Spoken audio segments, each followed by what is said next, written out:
Shabbat Shalom les Koulam. Bienvenue dans cette paracha Vaishlar. Alors la paracha Vaishlar, c'est une paracha qui parle donc du Sefer Bereshit, donc qui est le livre de la Genèse, à partir du chapitre 32 au verset 4 jusqu'au chapitre 36 jusqu'au verset 43. Et donc cette paracha, on va voir quelque chose d'étonnant. On va voir Esav, qui est nommé Édom, pleurer dans les bras de son frère Yaakov. On pourrait presque trouver cette scène émouvante. Mais il n'en est rien. Et on va voir ce qu'il en est. D'autre part, on pourrait se demander, mais qu'est-ce que, qui est cet Esav? Pourquoi est-il dans la Bible aussi mal décrié, aussi mal que Dieu lui reproche beaucoup de choses, etc., etc. On va le voir notamment dans l'Haftara.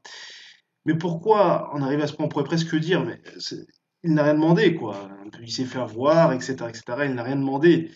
Euh, c'est presque, on pourrait a priori se dire que c'est injuste, mais on va voir qu'il n'en est rien.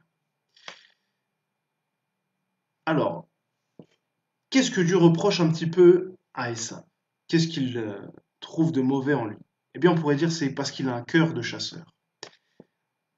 Il faut savoir une chose. Un chasseur, c'est quelqu'un qui va traquer une bête, va traquer un animal jusqu'à le tuer. Pour ça, il va utiliser la ruse, il va se cacher, il va mettre des pièges, il va surtout le pourchasser jusqu'à l'atteindre.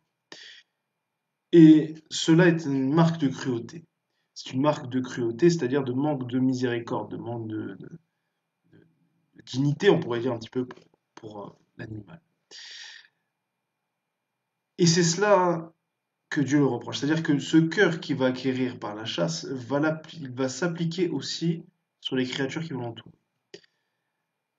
C'est pour ça que l'Haftara va beaucoup parler un petit peu de ce problème-là. Mais avant d'en parler, on voit que ces pleurs sont des pleurs de court terme. C'est une petite échouva de- de court terme. Pourquoi? Parce qu'on le voit dans le verset 36, à partir du verset 6 à 7, on voit que Esav ne peut pas supporter de vivre avec Yaakov. Un peu comme Lot, un petit peu avec tout ce qui s'est passé, quoi. Et donc, euh, Esav, malgré qu'il ait pleuré, malgré qu'il s'est excusé, ne peut rester avec son frère. Il ne peut pas supporter de le voir. Malgré qu'il ait pleuré, malgré qu'il s'est rendu compte de tout ça, il a une émotion, une petite émotion de miséricorde quand même pour son frère, mais c'est pas resté très longtemps. Et tout ça est à voir avec ce cœur de chasseur. Ce cœur de chasseur qui fait que Esav n'aura pas de pitié. Il a un cœur noir. C'est-à-dire que Esav, faut pas lui mettre à l'envers, entre guillemets, comme on dit. Une fois qu'on lui a fait un coup, c'est fini. Il va te faire payer, te poursuivre, ne pas te lâcher jusqu'à que tu payes. Et c'est tout le problème de Esav.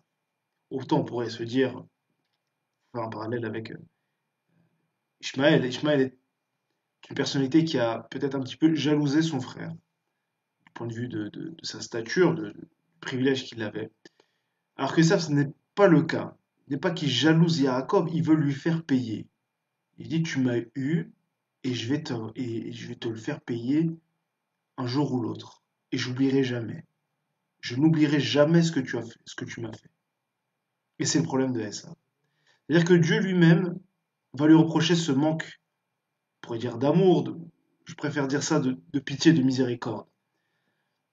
C'est-à-dire que dans l'Haftara, on va le voir, maintenant, que Dieu promet des choses dures pour Esav, des choses dures pour la nation édomite, qui va lui reprocher sa violence, qui va lui reprocher beaucoup de choses.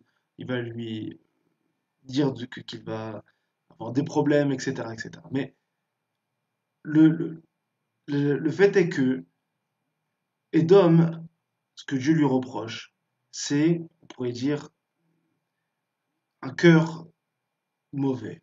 C'est-à-dire que dans l'Haftara, Édom à ce moment-là, là, donc le prophète Obadiah va parler de la situation où Yerushalayim est détruite. Et on voit que Edom est en joie, il est heureux, il est super, etc.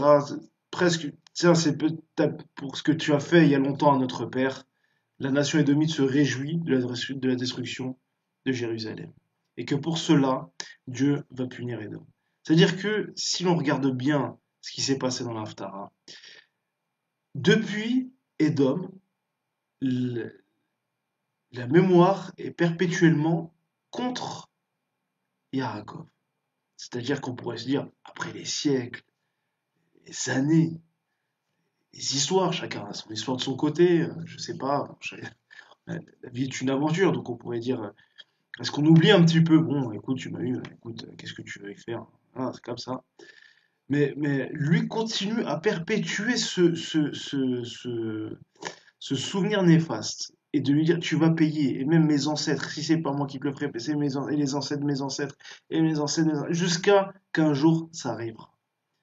Et c'est ça que Dieu lui reproche. C'est d'une cruauté, d'une bassesse, d'une noirceur incommensurable. C'est-à-dire que le fait est que Edom a ce cœur-là de poursuivant, de vengeur de sang, de vengeance, qu'on pourrait dire, alors ce que Dieu lui dit, tu ne pourras pas continuer avec Yaakov. Ce qui n'est pas le cas, on pourrait dire, de Yaakov.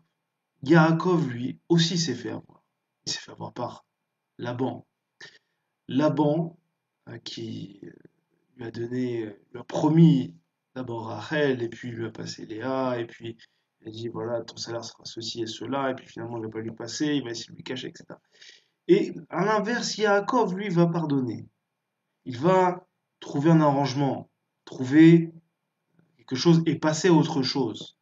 C'est-à-dire que lorsque même Laban, Laban, je crois en français, Laban va le poursuivre pour lui aussi lui faire payer quelque part. Enfin, c'est encore pire parce que lui, il ne va pas payer rien du tout. Il a essayé de l'avoir et en plus, il veut le.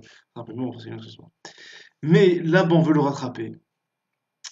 Et au lieu de lui vouloir du mal, Yaakov va conclure une alliance avec lui, va manger avec lui et va lui dire, eh bien écoute, on fait une alliance, il a fait un serment, toutes ces choses-là. Et euh, en cela, Yaakov a prouvé que il n'haït pas son oncle. Euh, du coup, il n'haït pas son oncle et qu'il reste tout de même un respect pour son oncle, parce qu'il lui promet donc de ne pas avoir d'autres femmes que ses filles, et, voilà, ils vont faire une alliance, etc., etc. Donc il peut manger avec lui, voilà, il n'hésite pas à se lier avec son oncle, malgré qu'il soit idolâtre, malgré qu'il l'ait eu, malgré toutes ces choses-là, il ne perpétue pas, il n'a pas dit même ses ancêtres, pardon, ses fils, on va faire payer Laban pour tout ce qu'il a fait à notre père. Non, non, non, l'histoire est terminée, on fait une alliance et l'histoire est terminée, on en arrête là. Et l'histoire s'est arrêtée là. Contrairement à Edom qui va poursuivre. Alors, la leçon de cette paracha, c'est d'apprendre une chose. Dans la vie, je ne connais pas une seule personne qui ne s'est pas fait avoir dans sa vie. Parce que parfois on a des positions plus naïves, des fois des choses qui nous aveuglent un petit peu, etc., etc. Et dans la vie, on se fait avoir. Mais bon, ça forge, comme on dit, un petit peu le caractère. Et dans ces cas-là, il faut toujours voir une chose. Il faut toujours comprendre que cette personne qui peut-être nous a eu n'est pas le diable incarné, n'est pas, je ne sais pas, peu importe, mais comment on pourrait le décrire, mais c'est pas irréversible, comment on pourrait dire, bien que justice doit être faite, parfois on peut passer un petit peu, euh, laisser couler, on pourrait dire un peu l'eau sous les ponts, même si ça nous dérange, même si ça nous agace, mais il faut laisser un petit peu courir les choses, un petit peu comme Yaakov, qui non seulement travaillé pour son père, pour son oncle, pardon, plus de temps qu'il ne fallait. Il lui a passé pas la bonne femme au début, et il lui a passé, il n'a pas voulu le payer quelque part, il a essayé de cacher son salaire. Et à la fin, mais tout de même, il a pardonné à son oncle, dans le sens où il a voulu que l'histoire soit réglée. Il a voulu éteindre le feu, ce qui n'est pas le cas d'Aessa. Éteignons le feu. Parce que vous savez, c'est très facile quand on se fait avoir d'avoir les autres. Quand on a une rancœur, quelque chose qui est en nous, parfois, on fait dans un premier temps payer à la personne qui est concernée, mais avec le temps, cette rancœur n'étant pas partie, lorsque l'on voit un comportement qui va être comme le premier que nous-mêmes nous aurions eu, on va lui faire payer en faisant ressentir ce que nous avons ressenti. C'est-à-dire que parfois, celui qui s'est fait escroquer va escroquer celui qui lui ressemblait. Il dit comme ça, je lui apprends un peu la vie, etc. Et c'est triste d'en arriver là, mais il y a certaines personnes comme cela. C'est pour ça qu'il faut toujours éteindre ce feu-là.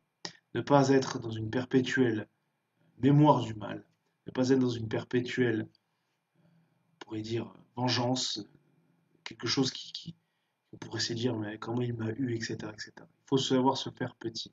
Se dire que dans la vie, il y a pire. Dans la vie, c'est des choses de la vie. Il faut passer par là parfois. En tout cas, Shabbat Shalom à vous tous. Kol Tov.